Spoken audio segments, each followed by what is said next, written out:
teman-teman, selamat datang di Skena Part 9, Study of Cinema, Expression, Narrative, and Analysis bersama saya, Nima Safira. Pernah gak sih kalian menonton film, lalu langsung merasa ini pasti filmnya sutradara tertentu? Entah dari cara ceritanya, visualnya, atau bahkan gaya dialognya yang semuanya terasa sangat khas.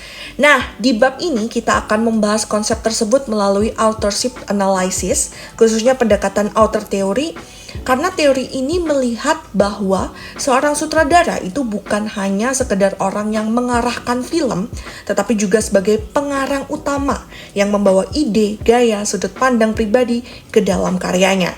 Nah, pendekatan itu mulai berkembang dari pemikiran kritikus film seperti Truffaut dan bahkan semakin kuat dalam gerakan film seperti French New Wave. Disinilah film kemudian mulai dilihat sebagai ekspresi personal dari seorang sutradara. Nah, melalui bab ini kita akan memahami bagaimana ciri khas seorang sutradara bisa dianalisis, serta bagaimana ide dan pesan mereka itu tercermin dalam film yang dibuat. Jadi, yuk kita mulai pembahasannya. Oke, hari ini kita mau bahas sebuah ide yang seru banget dari dunia perfilman. Namanya teori author. Intinya, teori ini melihat sutradara sebagai penulis utama dari sebuah film. Yuk, kita mulai dari sebuah perasaan yang kayaknya kita semua pernah ngalamin deh waktu lagi nonton film. Pernah nggak sih lagi asik nonton film, terus tiba-tiba di kepala tuh kepikiran, wah ini filmnya si Anu banget nih gayanya. Atau, ini pasti garapannya sutradara B nih. Nah, perasaan itu ada namanya. Itulah yang disebut tanda tangan atau ciri khas sutradara. Contoh gampangnya ya, Quentin Tarantino dengan dialognya yang panjang dan penuh referensi budaya pop, atau Christopher Nolan yang seneng banget bikin kita pusing sama alur waktunya yang dibolak-balik. Tanpa perlu lihat kredit filmnya pun, gayanya udah kelihatan banget kan? Nah sekarang, ayo kita kasih nama resmi buat ide ini, dan kita bedah lebih dalam lagi artinya apa. Istilah ini asalnya dari bahasa Prancis, auteur, yang artinya ya penulis atau pengarang. Simple kan? Tapi maknanya dalam banget. Jadi ini dia poin utamanya. Teori autor itu bilang kalau sutradara bukan penulis skenario atau produser, dialah penulis film yang sebenarnya. Setiap film itu dianggap kayak cerminan langsung dari visi pribadi dan ide-ide kreatif si sutradara itu sendiri. Ada kutipan menarik nih dari penulis skenario legendaris William Goldman. Dia pernah nanya, apa punchline-nya? Maksudnya apa? Ya kayak lelucon, harus ada intinya kan? Nah, teori ini itu ngajak kita buat nyari pukulan itu, pesan utama atau inti yang mau disampaikan sama si autor lewat karya-karyanya. Terus, ide keren ini datangnya dari mana sih? Nah, untuk itu, kita harus mundur sedikit ke Prancis di tahun 1950-an. Jadi ceritanya gini, akar teori ini tuh dari sekelompok kritikus film di sebuah jurnal Prancis yang keren banget namanya Cahiers du Cinéma. Terus di tahun 1954, salah satu dari mereka, François Truffaut yang nantinya jadi sutradara hebat, nulis sebuah esai yang jadi dasar teori ini.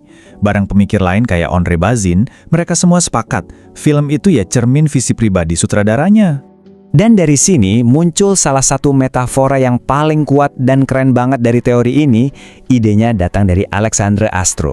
Analoginya itu kamera stilo atau pena kamera. Keren kan? Jadi Astruc bilang sutradara itu harusnya pakai kamera kayak penulis pakai pena, stilo. Artinya kamera itu bukan cuma alat buat ngerekam gambar, tapi jadi alat buat menulis, buat nuangin ekspresi pribadi langsung ke layar. Oke, teorinya kedengaran keren, tapi gimana cara pakainya di dunia nyata? Coba deh kita lihat satu contoh biar kebayang gimana teori ini bisa jadi alat buat bedah film. Ada nih sebuah penelitian akademis yang coba ngebedah film-filmnya sutradara Wong Kar-wai pakai teori autor. Tujuannya buat mengungkap pesannya dia soal identitas budaya di Hong Kong.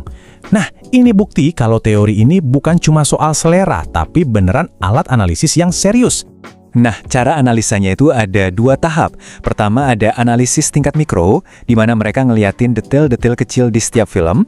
Habis itu mereka mundur sedikit buat ngelakuin analisis tingkat makro, untuk lihat gambaran besarnya secara keseluruhan dari semua film-filmnya. Di level mikro ini, para analis tuh kayak detektif, mereka nyari pola-pola yang muncul terus. Mulai dari tema, pilihan kostum, musik, gaya dialog yang khas, pokoknya semuanya deh.